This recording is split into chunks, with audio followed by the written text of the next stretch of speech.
Jeffrey Epstein's story began far from the opulent mansions and private jets that would later define his public image.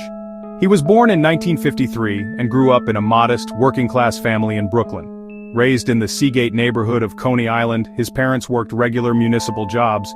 His father worked for the Parks Department, his mother was a school aide. From an early age, Epstein showed a remarkable aptitude for mathematics and science. A gifted student, he skipped 2 grades and graduated early from Lafayette High School.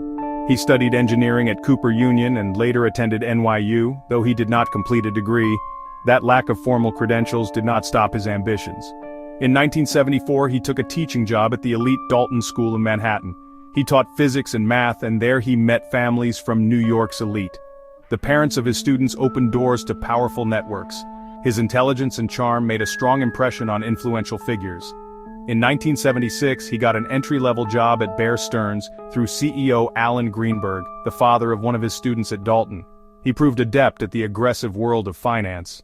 By 1980, he was a limited partner, a meteoric rise for someone without a degree. He left Bear Stearns in 1981 under murky circumstances, with reports of Securities and Exchange Commission violations. Undeterred, he founded International Assets Group the same year. That move began his transformation into an increasingly enigmatic financier. He fashioned a persona of wealth and secrecy that would define his life. The mystery of how he made his money would become central to his story. After leaving Bear Stearns, Epstein positioned himself as a financial manager for the ultra-wealthy. He claimed he would only accept clients with over $1 billion. His primary client became Les Wexner, founder of L Brands. Their professional relationship was unusually close. Wexner granted Epstein extraordinary control over finances and property. He registered his firm in the U.S. Virgin Islands, a known tax haven. Little St. James became the offshore backdrop to much of his business. Offshore structures let him move large sums across borders. Publicly, the source of his wealth remained opaque. Unlike other financiers, Epstein left a scant paper trail. His firm had very few employees and extreme secrecy. He owned a vintage Boeing 727, later called the Lolita Express. A sprawling Upper East Side mansion was part of the holdings linked to him. Estimates put his personal fortune in the hundreds of millions. But questions persisted. Legitimate fees or something far more illicit? He cultivated the image of a self-made genius while operating in a tiny circle of billionaires. Opaque operations and deliberate secrecy fueled speculation.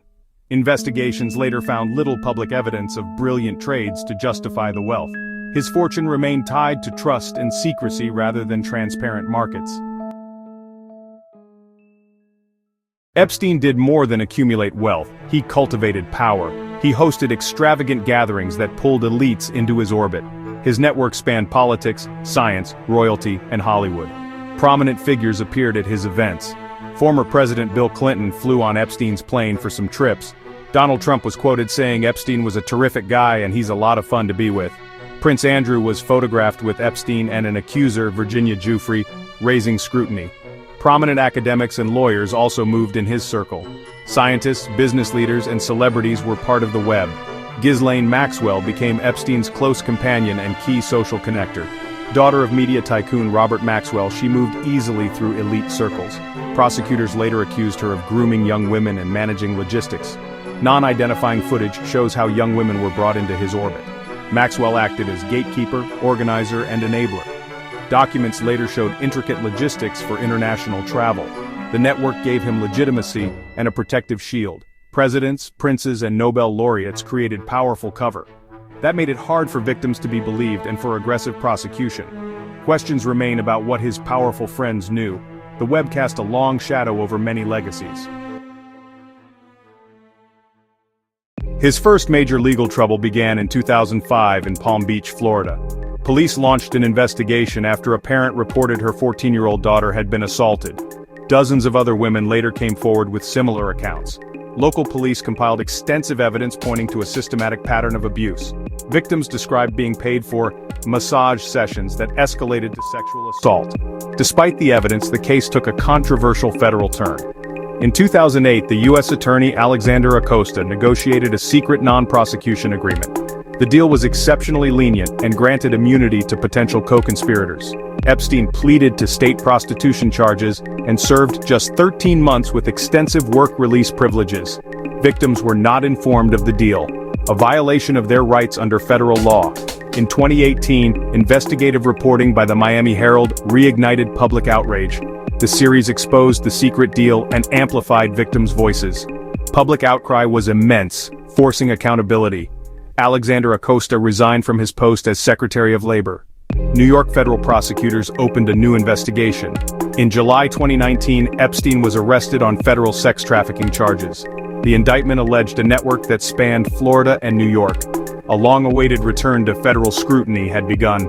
For many, the arc toward accountability was finally moving forward. Victims continued to demand a full accounting.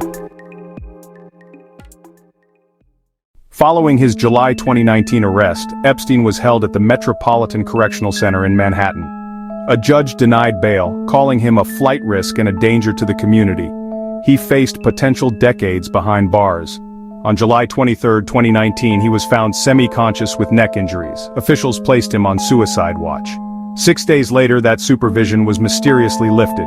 He was returned to a unit with fewer protections. On August 10, 2019, he was found unresponsive in his cell and later pronounced dead. The New York City medical examiner ruled the death a suicide by hanging. The news sent shockwaves, relief for some, outrage for others. Major security failures at the MCC were revealed. Cameras malfunctioned and guards were asleep. 2 guards later admitted to falsifying logs to cover dereliction of duty. These lapses fueled deep skepticism about the official ruling. The phrase, "Epstein didn't kill himself," went viral as conspiracy theories spread online. Public distrust ran deep. Many believed he had been murdered to protect others. The combination of failures and powerful friends left many unsatisfied. His death left victims and the public without a full accounting. Ghislaine Maxwell was later convicted for her role in recruiting and enabling. In 2025, she was transferred to a minimum security prison after meeting with Deputy Attorney General and former Donald Trump lawyer Todd Blanche amid renewed interest in the Epstein files. But many files remain sealed. The full scope is still unknown. Who else was involved? What did his powerful friends know? The case exposes deep flaws in the justice system and the corrosive power of wealth. Discussions continue. A chilling reminder of secrets beneath power and privilege.